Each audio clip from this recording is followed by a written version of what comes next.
Everyone's in. Hello. Hello. Hello. Hi. Hello, my name is Darren Hawk.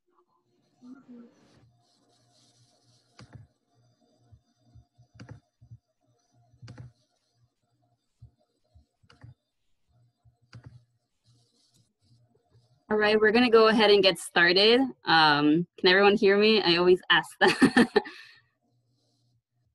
So thank you so much for joining us tonight for the Active Transportation Alliance's Transit Justice Forum, discussing the future of transit and how it's essential. And the main hashtag that's online is Save Transit. And some of the speakers tonight, so we have a packed agenda. A few representatives from the Active Transportation Alliance, including myself, Congressman Garcia. We have some speakers from the Garfield Park Community Council and the North Landale Community Coordinating Council. We're joined by Transit Union Presidents Ken Franklin and Keith Hill, as well as Sam Smith of CTA. So those are some of the people that will be speaking throughout the course of our event. So just to frame the conversation a little bit before Congressman Garcia speaks, I wanted to talk a little bit about some of the issues that are facing transit nationally. As many of you may know, when much of the country was stalled by COVID, transit employees got nurses, doctors, caregivers, grocery clerks, and other essential workers to their jobs. So thinking about who transit is still moving during this time of crisis. But as COVID has also decimated the revenues for buses and trains, stranding many essential workers and making it harder for people to get where they need to go. And the communities and people hardest hit by the pandemic are also the ones hardest hit by cuts to buses, trains, and trolleys. So I think that's something that we're trying to keep in mind. Who are the people most marginalized by these cuts, and who can we help moving forward by calling for federal funding for transit. So in March, Congress provided limited short-term funds for our buses, trains, and subways. And right now, experts agree that we need $32 billion right now to put transit back on track, and the House of Representatives has passed a bill to provide that relief. We also need leaders in the Senate to do their part and to make sure that transit and bus lines keep moving in the next year. So as many of you know, our buses and trains get people to work. They're the lifeline of our cities. I think Chicago is very ubiquitous, thinking about the buses and the trains that get people where they need to go. Each weekday in 2019, people nationwide took 34 million trips on public transportation. And in Chicago, average weekday ridership was 1.5 million in 2018. And bus ridership typically makes up majority of trips, which hasn't changed during the pandemic. During the pandemic, it's been gotten even more obvious how buses serve communities that have been hardest hit during this pandemic, and how we need to keep prioritizing buses as we move forward. People of color make up 60% of riders. So good buses and trains make a big difference for Black and Brown communities in our city, and we need to keep thinking about how it's a central part of racial justice, focusing on how we can keep improving transit. So those are some of the slides that, just to frame the conversation, I'll pass it on to Robert so he can move us along the agenda. Thank you, Linda. Thank you for your comments. Good evening. My name is W. Robert Schultz III. I am a campaign organizer at Active Trans. I help coordinate the long-term transit advocacy and campaigns being conducted and engage elected officials around those campaign goals. This month, our most urgent active transportation campaign is to support federal funding for public transportation. The $32 billion on the table nationally would not only benefit Chicago, That includes CTA, PACE, and METRA, but also the major metropolitan areas of the country and many mid-sized cities with bus public transit systems such as Peoria and Springfield, cities around the country where transit is in peril. Tonight, it gives me great pleasure to be able to introduce my congressman, Jesus Chuy Garcia, who represents the Illinois 4th District. Congressman Garcia has had a long career of public service that has taken him through being elected as a Chicago alderman, an Illinois state senator, and a Cook County commissioner. Active Trans invited Congressman Garcia today because he sits on the Transportation and Infrastructure Committee in the House of Representatives. Transportation funding during the pandemic is tied together with relief package currently, with the COVID relief package currently being debated in Washington, D.C. Therefore, I will not take up any more time to allow the congressman to make some brief remarks. And once he's done with those remarks, I have a couple brief questions for him. Thank you for being with us, Congressman Garcia. Zoom is yours. Thank you very much, Robert. It's great to connect with you once again, and thank you for inviting me tonight. I do want to give a special shout out to my neighbors in North Lawndale and Garfield Park. Being a resident of South Lawndale for the past 51 years, you are my neighbors. Again, thank you. As I've said it before, I'll say it again. Public transit is not an option. Public transit is a lifeline. CTA trains and PACE buses are the arteries of our city, and they've kept our people moving, especially frontline workers, and they've kept our economy afloat during the most uncertain times. Nurses heading into work, the front lines of this pandemic. Grocery store workers going to work to stock the shelves, janitors and home care workers keeping our workplaces and our loved ones safe. Public transit is essential and we must protect it. There's no doubt that we've been hit hard. The virus has essentially brought us to our knees, but one thing has remained certain. Without public transit, the American economy would have grinded to a screeching halt. Instead, the hardworking women and men at CTA, and I'm glad to see that Keith Hill and Kenny Franklin are going to be speaking later today. PACE and bus and public transit agencies across the country continue to roll up their sleeves, put on their masks, and get to work every day. Transit workers are frontline workers, and they're helping other essential workers get their job done too. Now, we, Congress, must step up. I'm preaching to the choir, but the reality is, from school-age children to working parents and even the elderly, public transit isn't an option, it is a lifeline. For working class people, especially Black and brown communities, public transit is essential. I work on the Transportation and Infrastructure Committee, and I've made it my personal mission to make sure our committee begins to grapple with the role that highways and transportation planning have contributed to systemic racism and inequity in America. Our over-reliance on cars puts a massive financial burden on working people. The priority on highways and roads creates physical barriers to opportunities for millions. Public transit is a great equalizer. It's affordable and it's reliable, and now more than ever, we must step up. If Congress fails to keep our transit agencies solvent, if we don't provide them at least the $32 billion in the next stimulus package, we are all in for a world of hurt. And for Latino and Black communities who rely on public transit, this is very little shoestring left to survive on. That's why we sent a letter with 110 members of Congress demanding that we keep our public transit agencies afloat. The $15 billion that we're hearing may be in an end-of-year relief bill is just not enough. Every morning I get up, I see my neighbors head out to take the CTA or the bus. It's part of life here. Think of the immigrant mom barely making ends meet, but trying to get to work downtown. The single dad who's trying to save for his kids' college tuition, but headed into the local hospital for another 12-hour shift. Failing to keep our trains moving will upend thousands of lives, and it would most certainly upend the economy of our nation's greatest economic hubs like Chicago.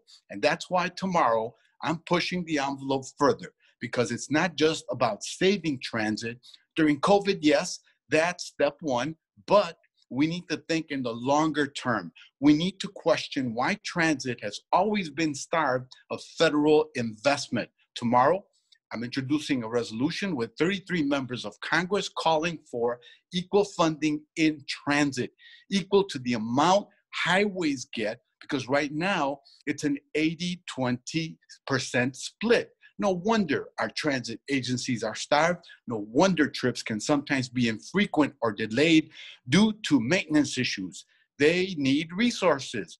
We can't just save transit. We need to invest in transit like never before, and we need to keep our transit workers safe and on the job. Frontline transit workers have kept our trains running. They get up early every day and get the job done. Now it's time for Congress to do the same. Let's save public transit and let's invest in it to help communities thrive. Thank you so much. Wow, that's quite a vigorous statement there. I thank you so much. I almost feel like I don't have any questions with a statement like that, but I will proceed. Assuming that the current budget gap and crisis is addressed, and I know that's a big assumption, but that's why we're an advocacy organization. And at the end of this program and throughout it, we'll be talking about how you can make your voice heard on these matters. But assuming that the current budget gap is addressed and allowing public transportation to continue without service disruption, what is the prospect for more vigorous and sustainable federal support for public transportation? And what can people do in the audience in general to support that goal? And I'm really excited to hear about the resolution that you're putting forth with your colleagues. That's a great step forward. Well, to your question, Robert, that's up to us. We need to build a grassroots movement around transit in the way that we've seen it develop around health equity, immigration reform, or even environmental sustainability. Congress is reactionary. Without actual activists and grassroots pressure, members of Congress aren't compelled to change the status quo. Are we telling our elected officials why transit is important? Are people organizing to make their voices heard on this issue? More importantly, are pro-transportation advocates effectively communicating to decision makers that transportation is first and foremost as an equity issue? We're talking about access to jobs, healthcare, school. We're talking about physical barriers to opportunity, physical divisions like highways carving up working class communities, making it impossible to get to places without a car. Folks need to step up, put pressure on members, and make this an issue about equity. And now is the time, especially, Robert, because this year, in next year, in the new Congress, with a new administration in the White House, there's going to be a lot of talk about a large transportation and infrastructure bill. That's the best chance we will have had to make an impact on transit investment. Oh, well, that's great. That's great. That really dovetails into my next question here. And, I'm just as young as you are, and I've seen a lot of debates out there on the public sphere. And, what disappoints me when people talk about public transit and public transportation is it's a key role, not only for the people that use it, but everyone relies on it. If you're a law partner and you're downstairs ordering your Starbucks coffee, your barista probably got there to be able to serve you by public transportation. You know, ultimately, public transportation is a job creator, and I wondered what can we do to make that argument stronger in the media, among your colleagues in the Congress, the incoming Biden administration, and I do know he's the Amtrak lover, and just to take that argument that public transportation is a job creator to the general public and the media. You know, people tend to take public transit for granted. We accept that it's in some places and in others where it's not. We often fail to remember that almost 70% of U.S. gross domestic product, everything that we create in the country, is generated from major urban hubs like Chicago. And in those hubs, we have a huge percentage of working class folk who rely on transit. Midsummer, a poll went out and demonstrated that nearly 25% of frontline essential workers rely on transit in Chicago alone. No one talks about that. No one talks about how weakened our economy would be without the arteries that make our cities thrive. Transit. We need to lift the conversation up. That's what I'm fighting for in the Future of Transportation caucus that I launched in Congress last year. Next year will be a great opportunity to ramp the conversation about transit up. The infrastructure and transit investment that can be made is huge. And let's take advantage of the fact that President-elect Biden was a longtime transit user, so he knows firsthand this is an opportunity like never before to move our country in a direction of sustainable transportation systems that bring equity, especially to those communities that have been disinvested in systematically for such a long time, and to create thriving, healthy neighborhoods with good transit. Absolutely. You know, that's a great segue there. The health and ecological benefits for the environment, the sustainability, those items are very important. And, you know, many communities of color are very highly disproportionately impacted by detrimental health impact. I'm thinking of highways. I'm just thinking of pollution in general. You know, in parts of the city, we have highways running through here. Essentially, I live a block away from Cicero Avenue. Could you maybe just riff a little bit on what might be the sustainability and health benefits of and environmental benefits for public transportation? Because I think those arguments aren't well understood either. With good public transit, we can get people out of their cars. With good transit that's reliable, that's safe and clean, and can move people to and from jobs, people can save a lot of money not being married to their cars. Cars are very, very expensive when you think about all the costs and maintenance. Good transit can advance the idea of transit-oriented development so that we build affordable family housing in areas with good access to transit and transportation to improve the quality of life, to get to work, to get to school, to get to cultural amenities, museums, great libraries, good entertainment, on and on. And I want you to know I'm pushing for transit-oriented development as one of the solutions to people, poor people, people of color getting pushed out of some of the, you know, nicest communities in Chicago because of gentrification. We need to build affordable housing, family housing, housing that's accessible to people with disabilities, and of course, close to transit assets all over our communities. This is not only pertinent to Chicago, it's good for New York, it's good for LA, it's good for Atlanta, it's good for all of the growing cities. So if we want to improve the quality of life, reduce the amount of carbon emissions, and make communities and our country and the world more sustainable, transit is a key ingredient to making that happen. Oh, absolutely. I couldn't agree with you more, Congressman. You know, like I said, 30 years ago when I moved here to the city, and people were mentioning who were the activists to know, your name was among the first mentioned, and it's been a pleasure to work with you from time to time over the years. Thank you. You know, what's really important, though, I think, for the people here in the audience is that we're not just talking about Chicago.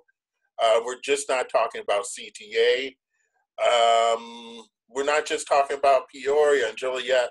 This is a problem that New York is facing, DC is facing, LA is facing, the transit systems, and I'm just naming the major ones. I haven't even talked about the minor cities.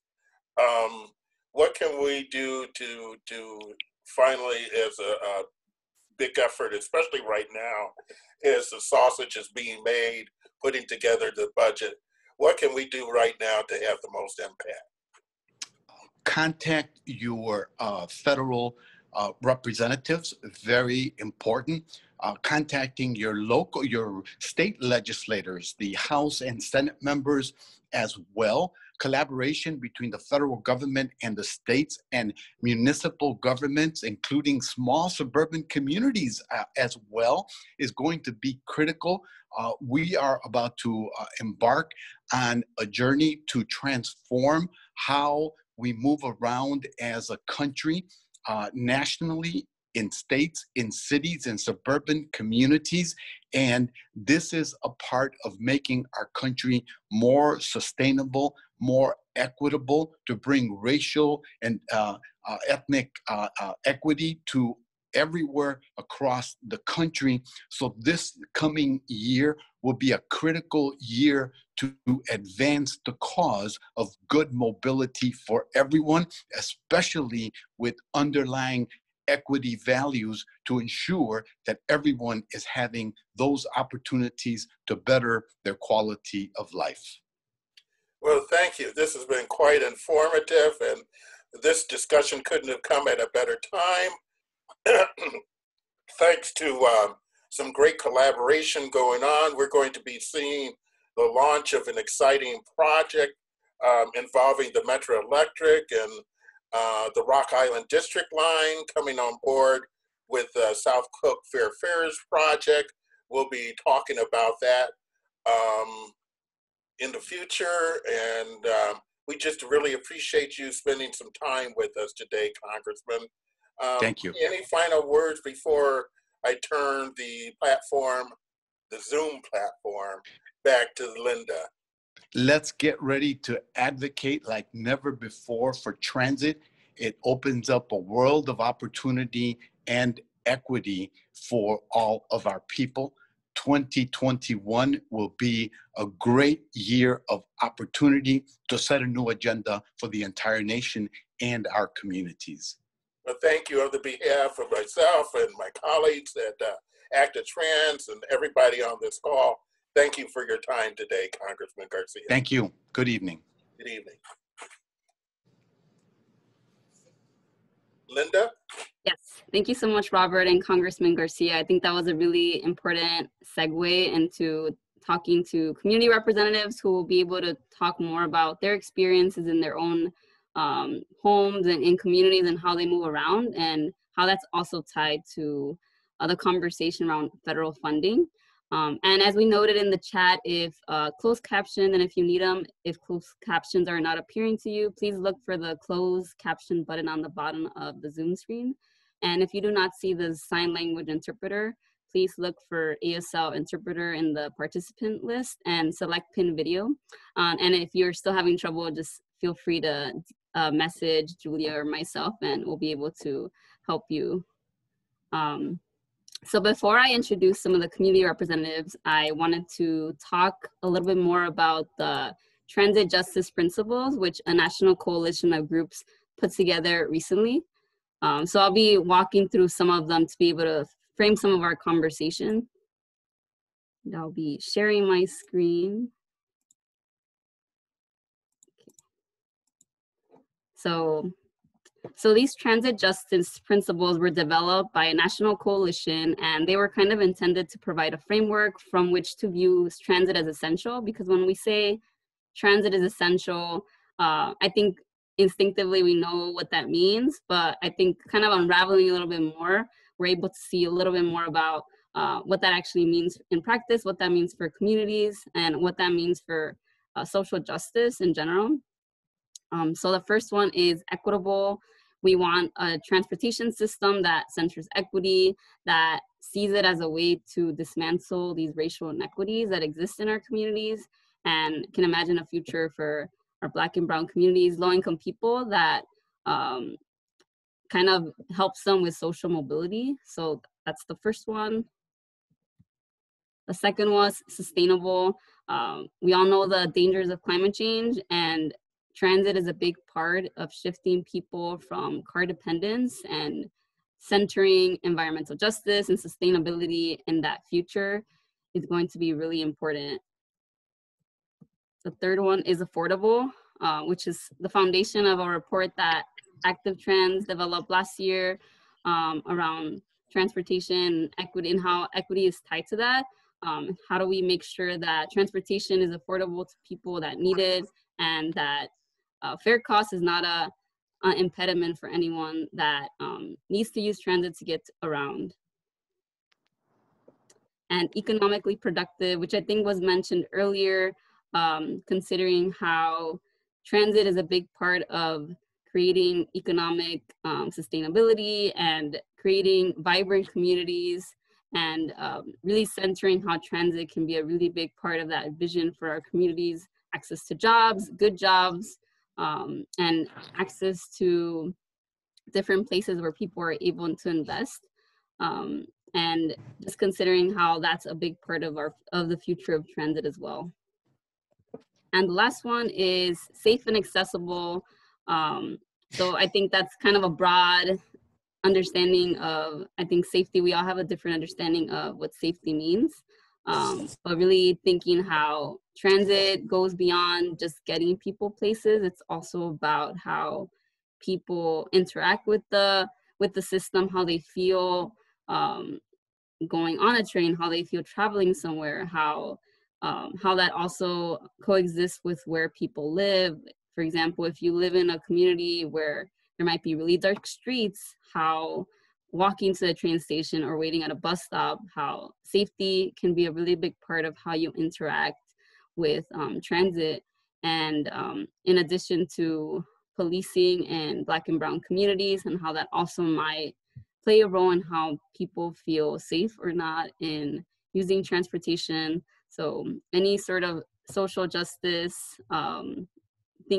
any sort of thinking of social justice and transportation really has to think about safety and accessibility for everyone.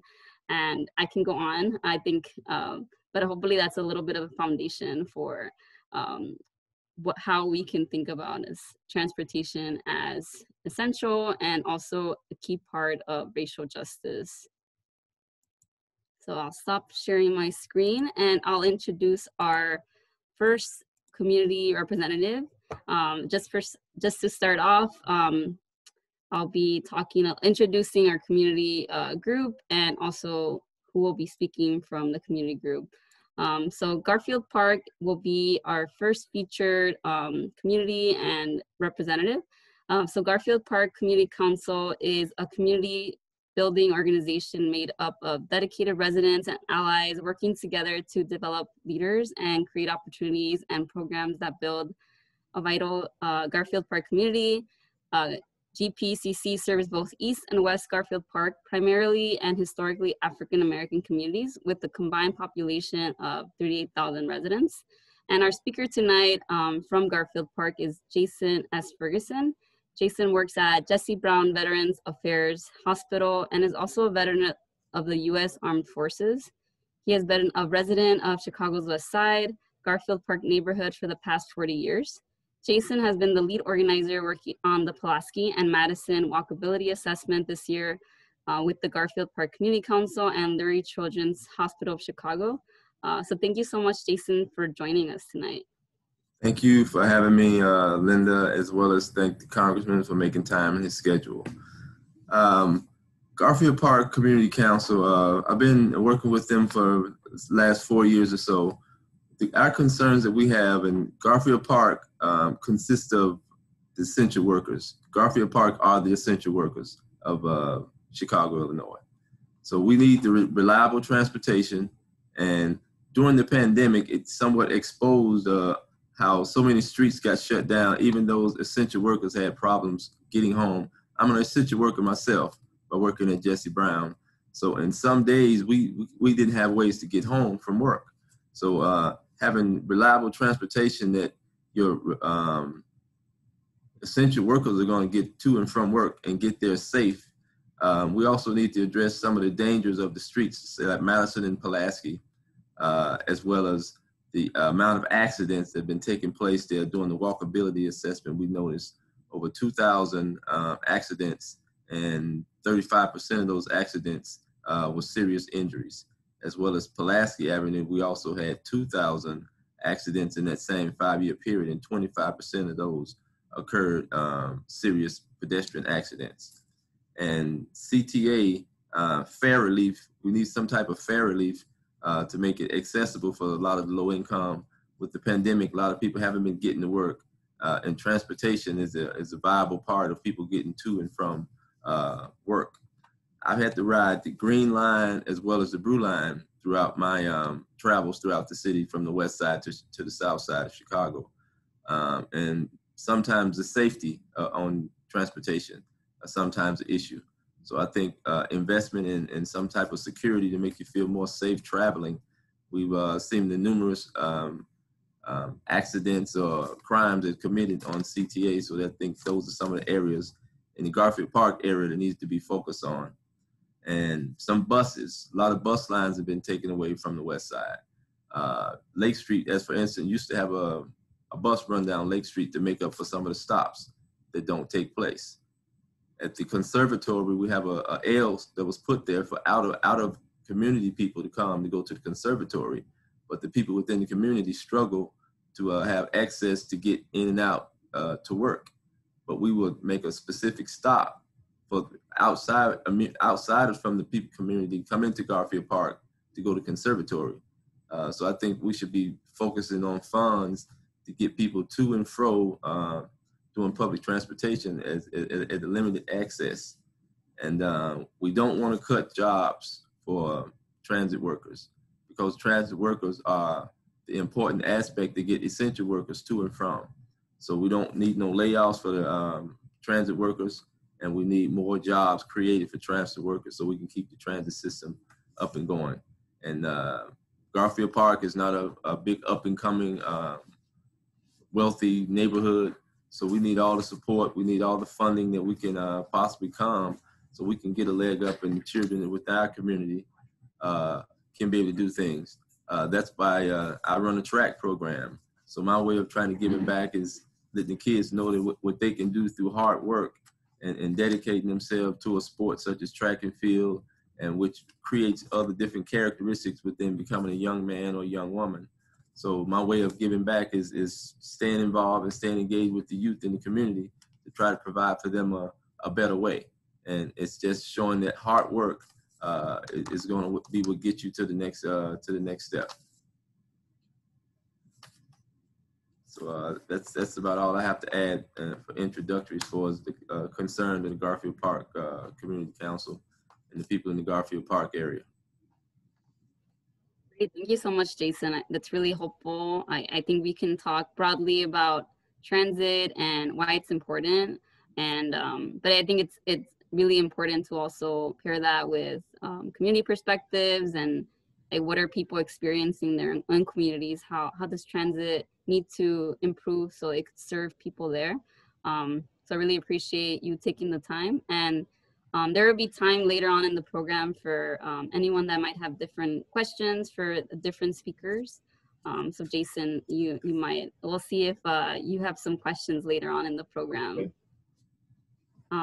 So to keep the program going, I'll be introducing the North Lawndale Community Coordinating Council, and NLCCC is a group of North Lawndale stakeholders, including community-based organizations, business owners, elected officials, and residents who came together in 2015 to guide comprehensive planning and implementation in North Lawndale. And tonight we'll have two speakers from North Lawndale.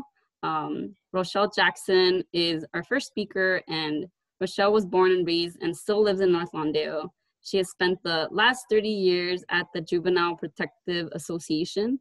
She is the chair of the NLCCC Transportation Infrastructure Committee, working to improve all aspects of safe and equitable transportation and infrastructure in our community. And our second speaker is Wabai Reed. Wabai's passion lies at the intersection of community, culture, and health. He leads the Equiticity Racial Equity Movement and works globally as a racial equity tactician, increased mobility advocate, and racial justice activist. And I'm also lucky to serve alongside Wabai as a co-chair with the Transportation Equity Network. So really glad to have you both here tonight. And I believe Rochelle is going to be our first speaker tonight, and I'll be sharing one of her slides, but I won't be speaking. All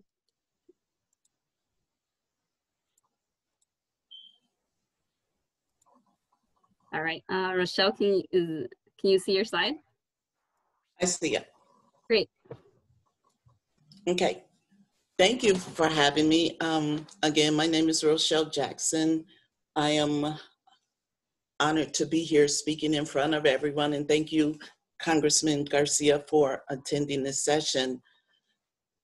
Tonight, I just wanted to talk about the inequity in our neighborhood, in the North Lawndale neighborhood, and how we connect to Garfield Park and South Lawndale in the Pilsen area, and the disinvestment of our neighborhoods, because we all coincide together with the lack of transportation and how it gets cut off away from all of us. When budget cuts come to transit, we're usually the first ones to get cut off. And so I just wanted to talk about, since the inception of NLCCC, which we started in 2015, one of my main focuses with being on the Transportation Committee was to have access to the return of the Ogden bus, because in 2008, when they started, they made major cuts a few years before that, but in 2008, they started to make more cuts. And so what happened was we lost the Ogden-Taylor Street route that extended to the Pulaski Pink Line. And so once that route was cut and merged to the Streeterville bus route, it would only go as far west as California. What that did was cut off the residents on the west side of California to have access to the medical district in downtown. Because there was no longer accessibility for us, people couldn't get to work, they couldn't get to school. A lot of people worked in the medical district on our end, and so it was very hard for them to get to work without having to take alternative routes, which was 2 or 3 buses in a roundabout way just to get back to their destination through the medical district. Other routes in the neighborhood had service cuts. Those service cuts eliminated evening hour transportation. So say for instance, I work in Lincoln Park. So back then I would take the Halsted bus to 18th Street and the 18th Street bus to North Lawndale. If I missed the last bus coming to my neighborhood, I was stuck there and I would have to take an alternative route. And so those bus eliminations cut off the times, because that particular bus used to run until at least 11 o'clock at night, but they changed the time to 6:15. So that kind of, you know, again, cut off the Pilsen neighborhood as well for evening rush hour people who had medical appointments or coming home from work. While on the other side of town, the bus routes were created or extended in Lincoln Park and the Gold Coast. Transportation in this city, it's never been fair. So whenever there's a budget cut, it always affects the Black and brown communities. We're always the first priority for the funds to be cut. That part needs to stop, because what it does is it appeases the affluent neighborhoods, but it forgets about us.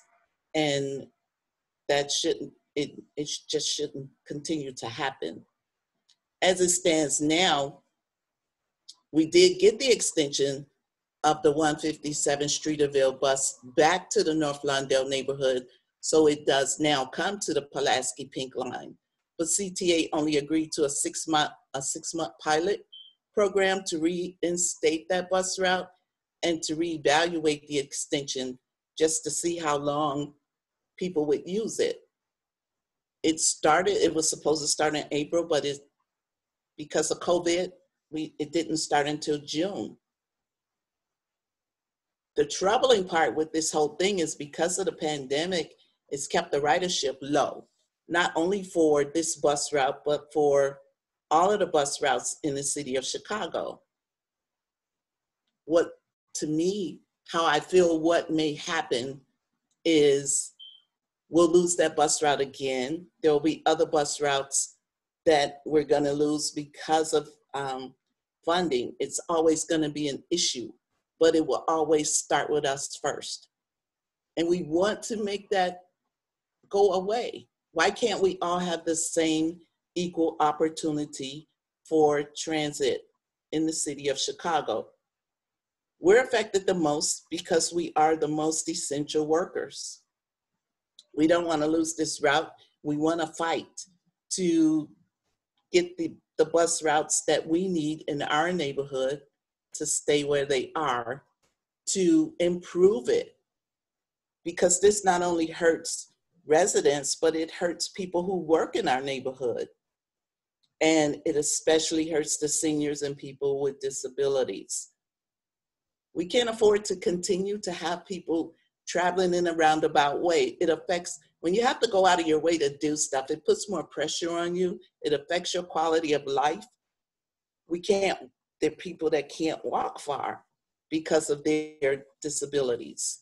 Transportation is really a dire necessity in the city of Chicago, not just downtown and not just the Gold Coast or Lincoln Park.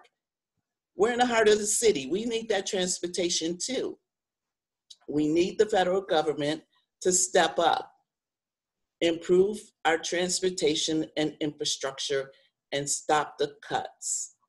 Not having quality transportation has an impact on our quality of life. And the other thing that I wanted to mention was on my slide. These are all of the well, not all of them, but just some of them that I've labeled as transportation issues, not just in North Lawndale, but in Garfield Park, in Pilsen, in South Lawndale. And going back to, I wanted to backtrack on Jason's comments that, you know, I remember the Lake Street bus running under the L to get you from point A to Z when there were no bus stops. The train, because the Green Line only stopped at certain parts. But I'm still bewildered of how they dismantled the Holman stop and the Halsted stop.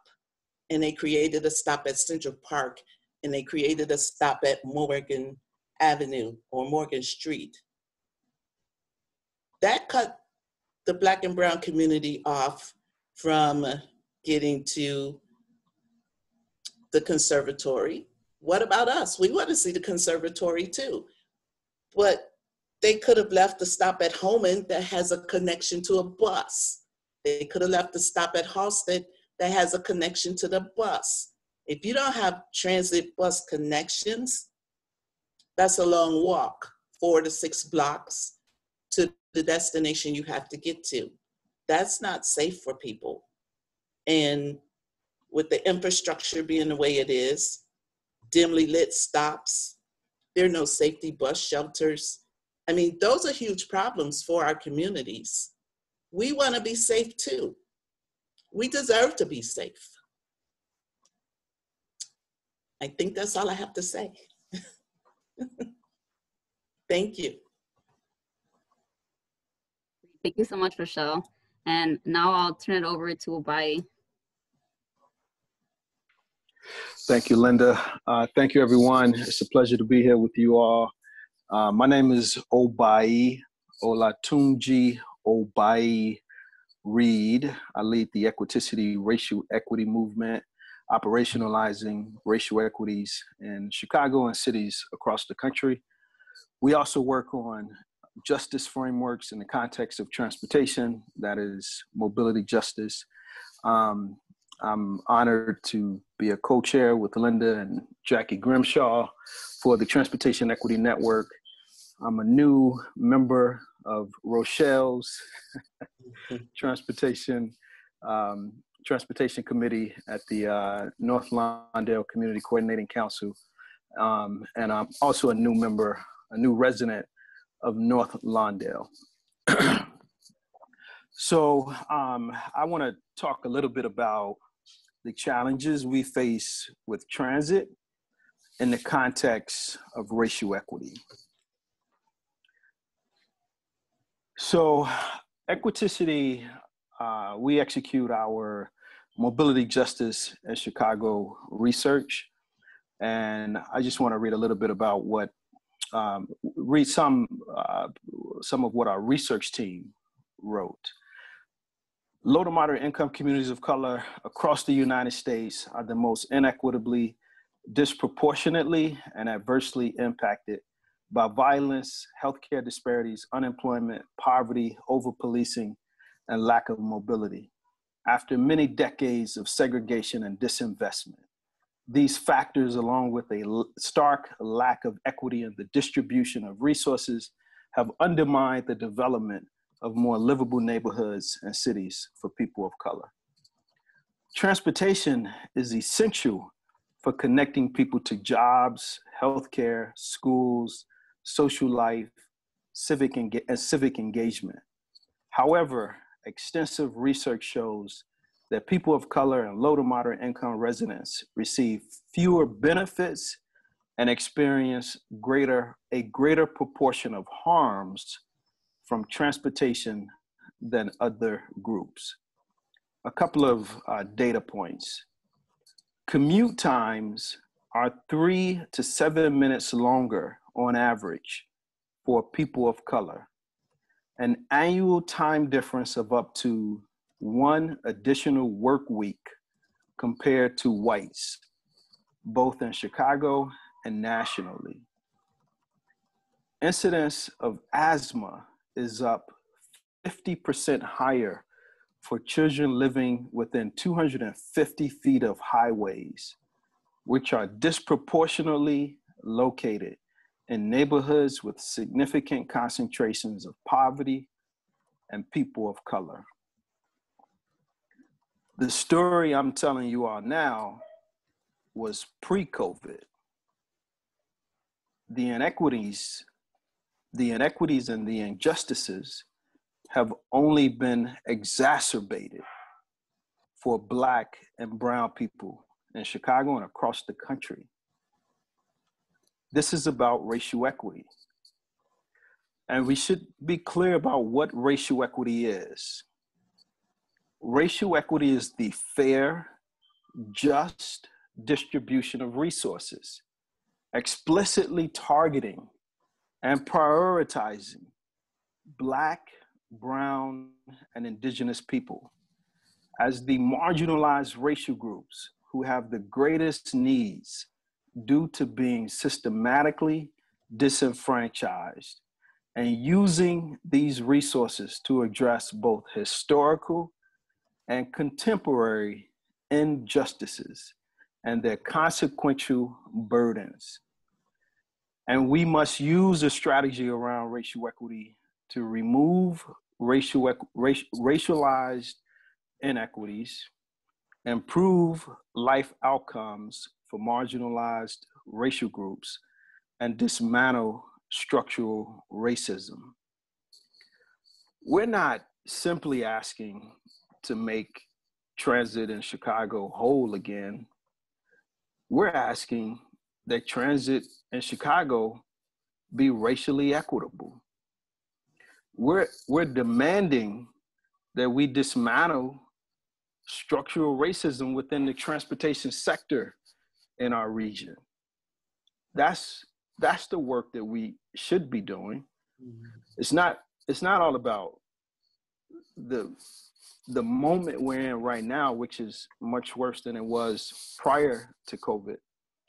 This is about acknowledging that our neighborhoods have experienced sustained disinvestment.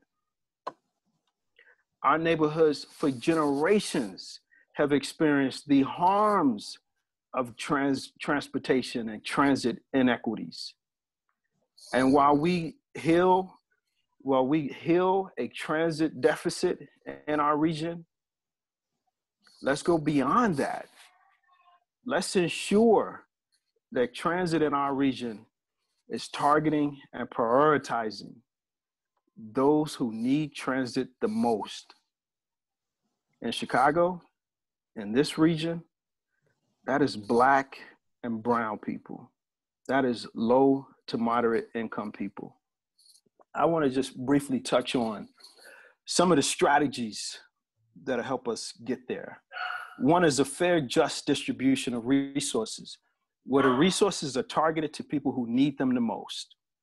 One is to be hyper-targeted in our focus. We don't use words like all and everyone in the context of racial equity and mobility justice.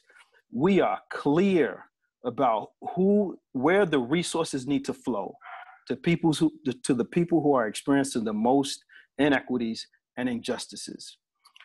We need to dismantle structural racism. Only addressing the symptoms does nothing about what the root cause of transportation inequities are in our society. This is about community ownership. Who's creating these plans to make transit whole? Who's developing the planning processes that brings transit and removes the transportation inequities in our neighborhoods? Is it the agencies? Is it a mayor's office or the policymakers? Or is it Black and brown people in our city who are the most impacted by the inequities? Community ownership means that the planning process rests in our neighborhoods. This must be policied. Our position is that we do not leave a commitment to racial equity and mobility justice to well-meaning people. Well-meaning people come and go. We policy this work. We legislate this work. And I'm much more confident that the work will be sustained when it's baked in policy and it's not left to the whim of somebody in a position with a good heart. This is also about reparations. It's about repairing the harms that have been done as a result of sustained disinvestment in our neighborhoods, the result of highways coming through our neighborhoods, and the result of how transit has been implemented in our neighborhoods and in our cities. And we must hold our elected officials accountable to us. We must build our own power base to ensure that we're putting people in offices who are addressing our concerns, and those who are not are held accountable, and they have a price to pay at the ballot. I'll stop there. Thank you. Thank you so much, Obai. I think, yeah, those are all really great points. And yeah, I'm particularly struck with the point around making sure that language is really specific and how some of the language of everyone kind of erases who needs to be most prioritized. So I think that's really important to keep in mind as we're doing the work, like who we're talking about, and not to be so vague that it erases some of the specificity that is needed. So yeah, thank you so much for taking the time, and we'll have some time later on, hopefully, to ask a few questions. I know we have a packed agenda. Right now I'm going to be passing it on to Julia so she can introduce our next speakers.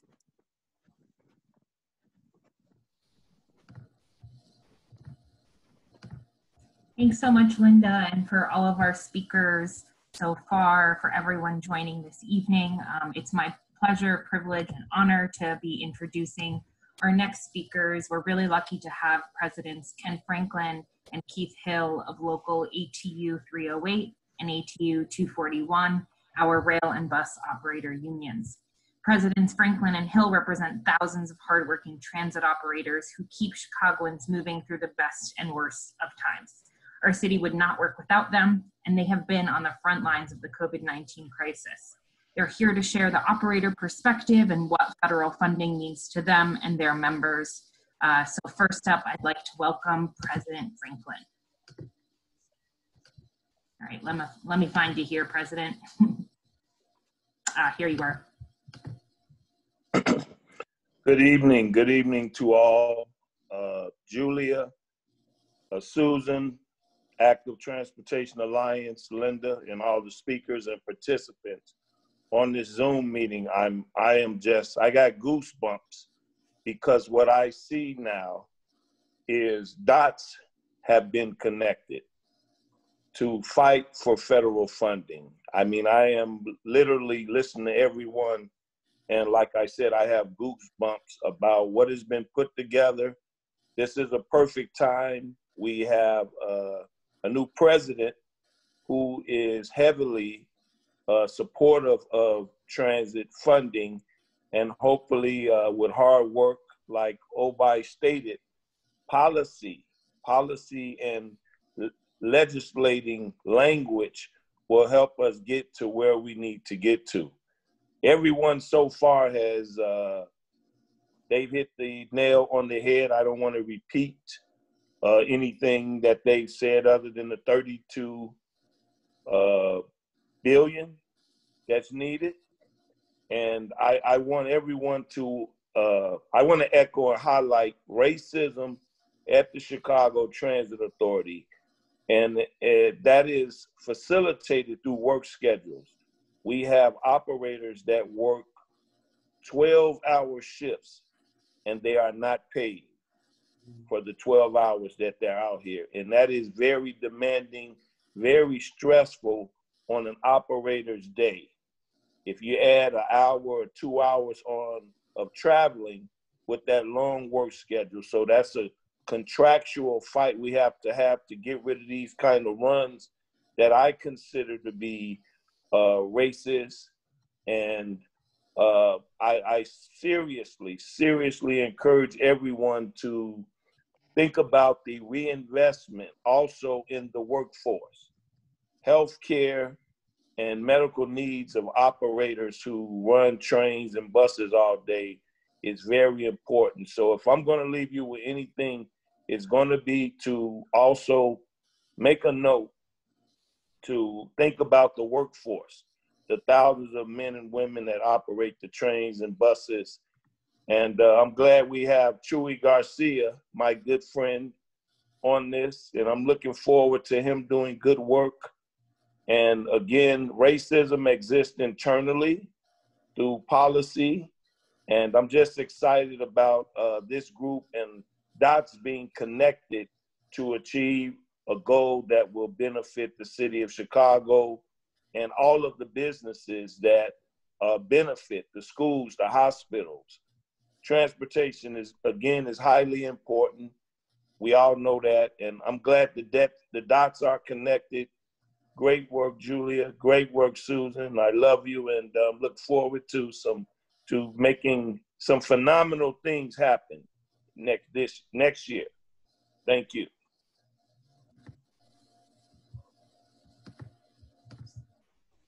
Thank you so much, President Franklin, for your honesty and clarity.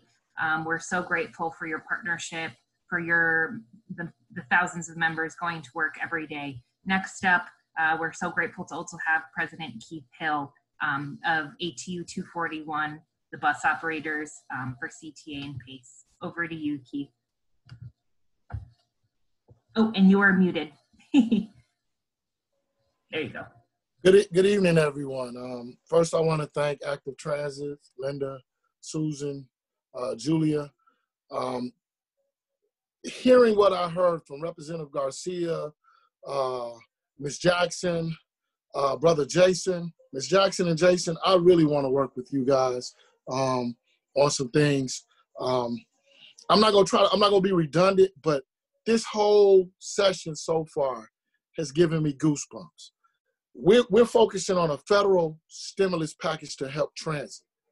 Let's not forget the local people who created the transit deserts, because that's what they're called. When they cut them orange line, the green line, them blue line stops, those created transit deserts. I drove Madison for 15 years. Brother Jason, I'm eagerly looking forward to talking and working with you. Sister Jackson, same thing. The 157 should be extended. Obey Reed, you said more than a mouthful. I'm looking forward to working with you. We have to start at the bottom with the city people. It was the city people who created the racial division, the transit deserts. And when I say transit deserts, at 3 in the morning, 4 in the morning, when you have black and brown men and women, rain, sleet, or snow, riding a bike to a bus stop because they don't want to walk 10, 12 blocks to a bus, that is a transit desert. That is a desert that they created. The service, we can't take no more service cuts in the city of Chicago. We can't. We can talk about transit. We can talk about the public school system, how they went into black and brown communities, said they didn't have money for schools, closed them down, but built schools in certain communities. They are creating a lot of the hostile environments in our neighborhood. I'm gonna share one story with y'all, and it's when I say hostile, I just want to show you. I'm driving 55th. I'm driving 55th. It's about 4:20 in the morning. I pull up to a bus stop. It's a Hispanic lady, 2 black lady, and I don't know what it was a light-skinned man. He's standing there with a center block, building center block. And he said, if y'all get on this bus, I'm gonna bust your head. This is what us as drivers go through. It's either they're gonna get hurt, the passengers, we're gonna get hurt. It's a lot of tension out here. And it's created at the local level. Yes, we need this stimulus package to keep this city going. That stimulus package only addressed a smidgen of what we need for transportation. If COVID hasn't taught us anything, transit has to change. It has to be safer, cleaner, more reliable. It is the best service. Chicago has the best transit in the world. And I'm not saying it because I'm their president. I'm well-traveled from the military to my personal travel. Go to China, go to England, go to New Orleans, go to Los Angeles. Transit sucks. New York transit sucks. Florida, up and down the East Coast, it sucks. We have the best transit in the world. And it's time to stand up and step up for it. We deserve to be able to get to and from school, to and from the hospital, to and from work. It shouldn't even be a conversation of Uber and Lyft. We have the most reliable transportation in the world. We just need the right people to invest in it. Now let's put our boots on and make them invest in it. I wish everybody a happy holidays. I look forward to working and talking to people. Let's get busy, y'all. Thank you so very much, President Franklin and Hill, we're so grateful for your passion, commitment. I have goosebumps too, you guys. Thank you, thank you. And I'm happy to make connections. Let's all stay motivated and communicating and in touch. We're more powerful together. Last but certainly not least, it's my pleasure to be introducing our final speaker before we open it up to questions and our final action alert. We're lucky to have Sam Smith, Vice President of Legislative Affairs at Chicago Transit Authority. Sam has 14 years of experience working with our local transit agencies, from RTA to Regional Transit Authority to Metra, and most recently CTA. We're so grateful to have him here tonight to share the agency perspective on the importance of more federal support. So Sam, over to you. Thank you, Julia. On behalf of President Dorothy Carter, thank you for the invitation to Active Transportation Alliance. Thank you again for having us. There's been a lot said about the need for support, critical support for public transportation in the city and in the region. The pandemic has been devastating, to say the least, for everyone. But as it relates to CTA, to our ridership, we are down 1 million rides a day on average. We average 1.5 million rides a day. We are carrying 500,000 currently. But what this pandemic has shown, and to pair what a lot of folks have said earlier, is what is the makeup of our ridership? It is those frontline essential workers. It's the doctors, the nurses, the frontline employees, the grocery store workers that can't or don't have the benefit of working from home or telecommuting and have to come to work. Is those folks that we are carrying by and large, and they depend on us and we depend on them. And I would be remiss coming in right behind the two union presidents if I did not say personally thank you to the unions and your members, the frontline employees who put themselves on the line every day to keep the system running and to get to maintain these critical services. It cannot be done without their dedication.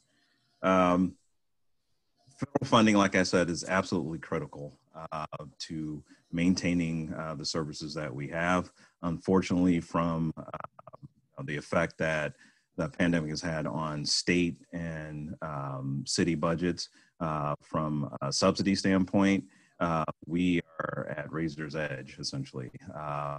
And if we are not able to receive any funding, help from the federal government, things could potentially get very dire in terms of what happens to the service. We are under immense pressure to try to keep things running, and with the advocacy from Active Transportation, its membership, its partners, I'm very optimistic that something will happen. I'm very optimistic given the change in administration and the long time support and leadership from members of the congressional delegation, and in particular, Congressman Chuy Garcia.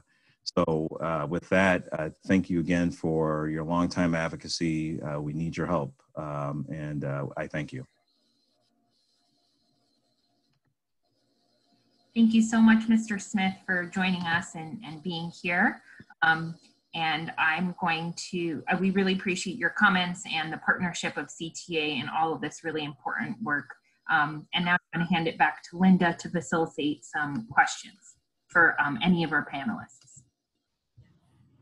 We have about 15 minutes before we close out with our action alert.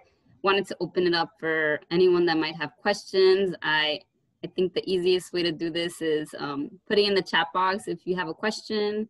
I know I haven't read the whole chat, so I can't really point to earlier questions, but if anyone would like to ask a question to any of our speakers on the call, just drop it into the chat box. I think Rochelle wanted to say something. Yeah, I just wanted to say, well, I left out a couple of things because I didn't write it down. But one of the things that that I think is very important, that transportation, you know, the funding should supply, is an upgrade, an improvement to the rest areas that the CTA operators have to go to, because there are some in the city of Chicago that are they're in such bad shape, just passing by. And there's one at the end of the 18th Street route near Cicero. That resting area for the bus operators seems to get neglected probably the most, because there's no attention to that end of North Lawndale. It's dimly lit, and it's kind of scary at night. And I can't even imagine how the bus operators feel going in there when they have to use the bathroom, especially for the women who drive that route. So I think that should be a priority, to check all the rest stations that the bus operators have to use, because, and especially during this pandemic, I mean, who knows? I mean, they have keys, but people probably break in sometimes to get in those rest areas. I know it used to happen on this end at 18th Street. So I would love for them to be taken care of in that aspect as well.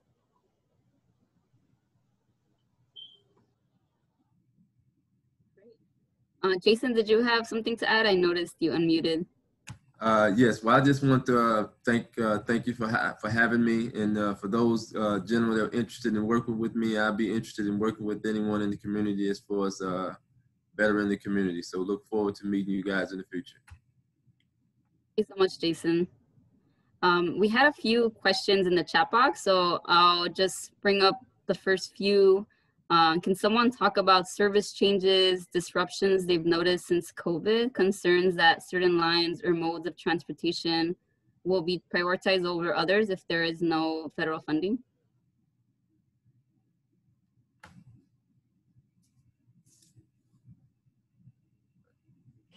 Yes, Sam, you want? Yeah, I will jump in. I mean, just on the, on the front end, in terms I can say what I know, Sam, if you want, but I mean, I prefer it to come from you.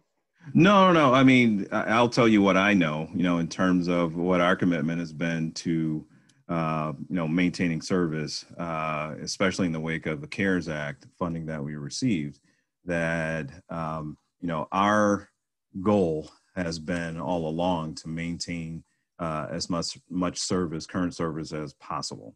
Unlike some of our transit partners out there, sister agencies who pulled back some of the service, and that's their issue. I'm not trying to speak on their behalf, but for CTA, the issue has been to keep running the service that we have as much as we can.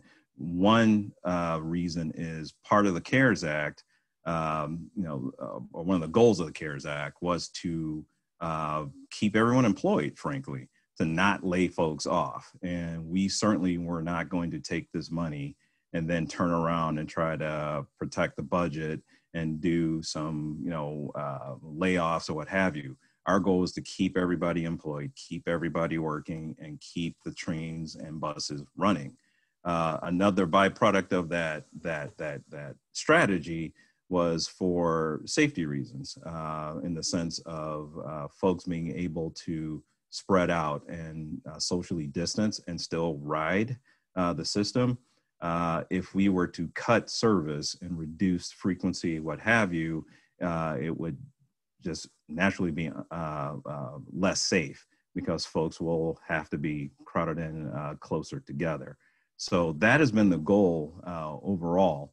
Now, in terms of, what others are noticing out in the community and those who are impacted, I'm all ears to, in terms of what they're hearing as well. So, but from our vantage point, our goal has been not to reduce service, but to maintain service levels at pre-pandemic levels.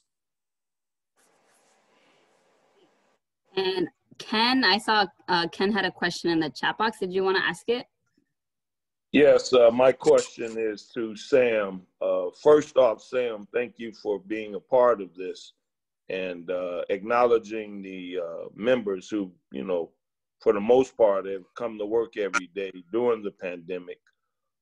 Thank you for that. And if hundreds of millions of dollars were to be allocated to CTA through future dedicated transit funding, does the authority have a to-do list or an idea of things they'd like to address that are already maybe issues at CTA now? To-do list in the sense of capital projects and capital maintenance, yes. We still have a multi-billion-dollar backlog of projects and vehicles, bridges, everything you can name that need to be addressed. Those are still ongoing. One in particular, in terms of a long-term project, the Red Line extension, that work is still going. The planning work is still progressing with that. And we're reaching a critical moment in terms of putting together a funding plan to be able to compete for federal funding for this multi-billion-dollar project. We are still committed to it. The mayor's still committed to it. So that work still progresses. There are new rail cars. That progress, that project is still in motion. There's work on the Blue Line that is still working. So we do have a list from a capital standpoint of things that are ongoing and things that we would love to do and continue doing. Where we're still, having the issue, just like every other transit system in the country, is on the operating side, where things are so tight that that is where we're reaching a critical juncture. But long-term capital, yeah, those projects are still ongoing. They're critical to the success or the future of the CTA and, frankly, of the city. Well, I would like to just, Sam, wish that a portion of any additional dedicated funding that hits CTA, that a portion is allocated toward the workforce, because new trains and new structures and new stations won't mean anything if the workforce is not healthy and able to operate safely all day. So thank you. All right, thank you. Duly noted. We had a few other questions. How do we leverage more support from suburban leaders? We need to win the support we need them to win the support we need at federal, state levels.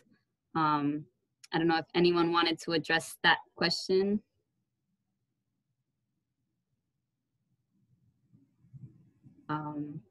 I'll also ask some of the other ones. Should we be requesting Congress to maintain our existing services, expand services that were recently lost, or expand infrastructure for essential workers' safety? What's possible for now? And another one was sorry, go ahead, Keith. I was going to ask about the one to Congress about the existing service and expanding service. I think now, and I hate that Representative Garcia is not here with us to hear this part, but and he said it. I think now we have a golden opportunity to revamp transit, to revitalize and regrow transit. You got privatization is real in certain parts of the United States. I can honestly say, as much fighting as we do with labor and the city and the suburbs, Illinois is a union town, is a union state. I think now we need to be pressuring Dick Durbin. We need to be pressuring every U.S. rep, every alderman, every county commissioner. It's time to reshape and regrow transit. Like I said, I'm very well traveled, and it's no other transit system like ours.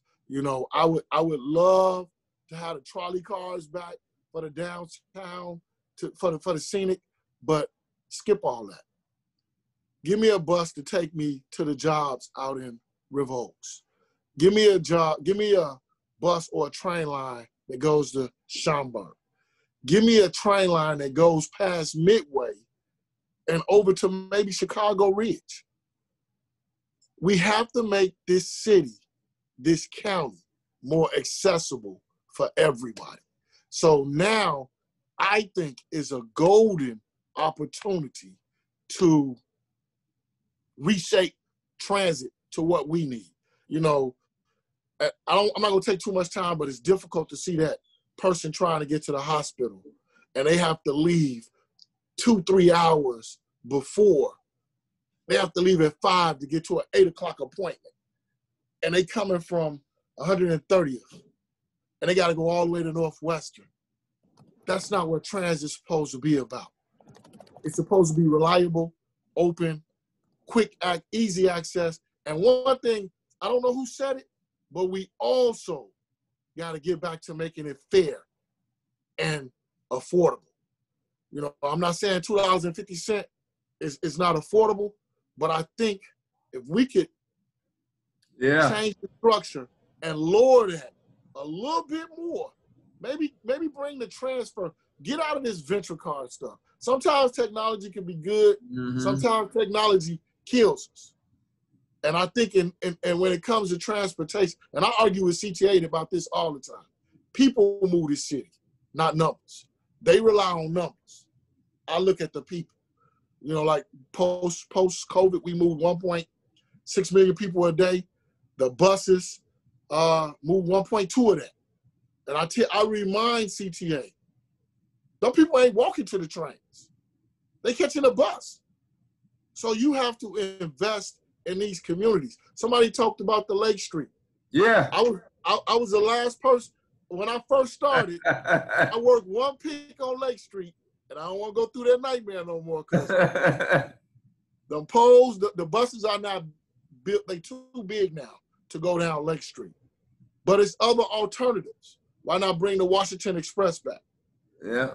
So I'm willing to work and help anybody that want to promote transit. We got to get rid of the school deserts, the grocery store deserts, the hospital deserts. Everything is a business and money now. And we are the working middle class. We forgot about it. It's either you a have or you a have not. And right now, the haves are killing all the have-nots. So I hope I answered or gave you some insight, but that'll be my answer for that. Thank you so much. There were a few other questions, but I think we're going to have to transition to our closing remarks. Thank you so much, everyone, for coming. This was, I think, unexpectedly, there were just so many different topics that were covered.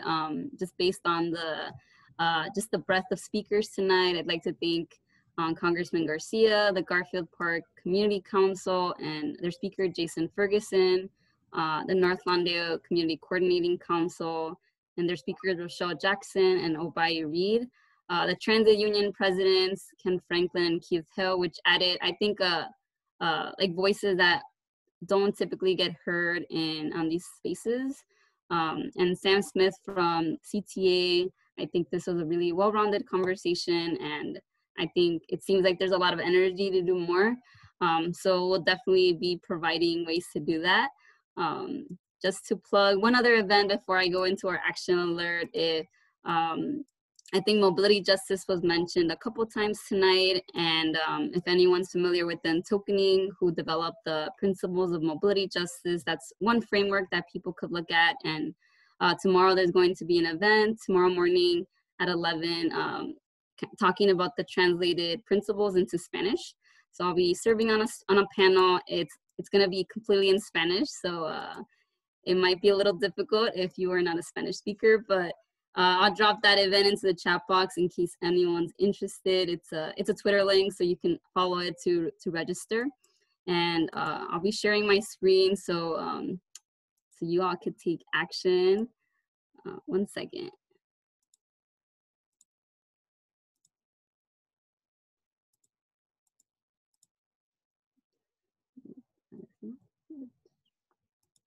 All right.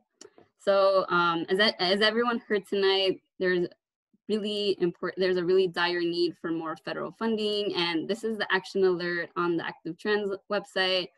Very easy, activetrans.org/Congress, and this action alert will directly be informing your representatives and kind of calling for the need for that. And you can personalize and add your own message. It's really important for us to be able to continue to spread the word and continue to stress why this is important.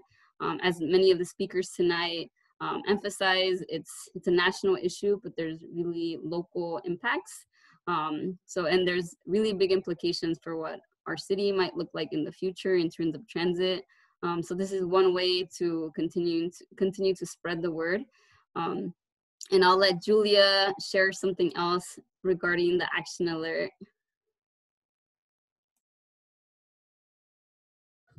Great. So if people are, pulling out your phones or opening up a new tab on your laptops and taking action at www.activetrans.org/Congress, we'll see some live pin drops on this map, which will psych us up to see, just how many of you are reaching out and sending a note to Congress. Congressman Garcia, let us know this is the ticket to win change. We need to present an organized, united front, which I think we did tonight, and to keep the pressure on, keep the communication up. This action alert is not the only way to contact your member of Congress.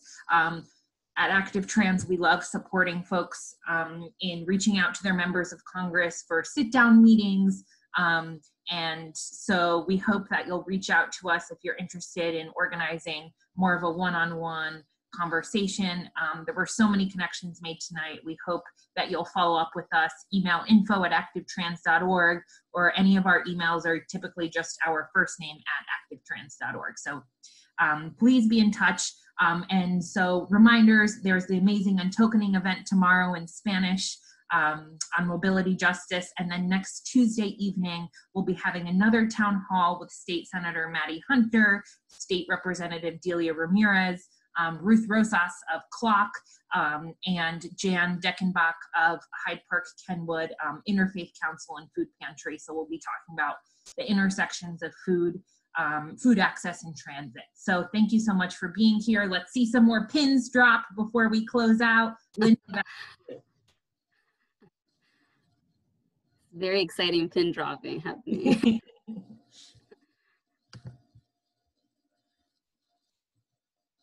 Yeah, let's get some more Suburban pin drops, maybe a few more South Side ones before we close out. There's another one.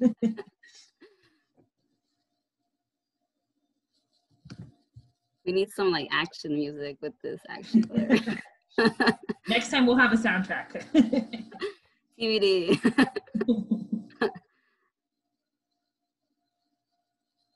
Well, with that being said, it looks like we're past the half hour, so we want to be respectful of everyone's time. But again, thank you for being here, to all of our panelists, for all of you taking action.